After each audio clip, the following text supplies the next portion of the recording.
昨年举办120有机世界大会，今仔日伫嘉义的南华大学举办，计共有61个国家的学者加政府代表互相交流目前有机领域的经验知识，也有创新发展。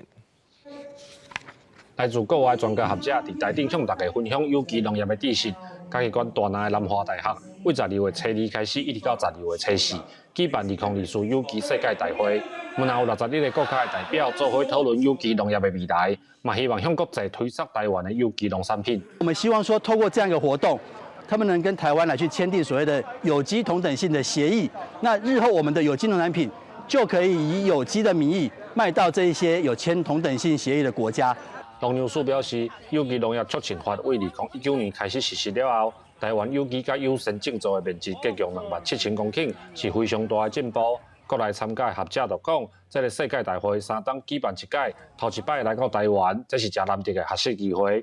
那我们台湾的有机界呢，也能够呢从这个世界大会呢来获取很多的这个经验，对我们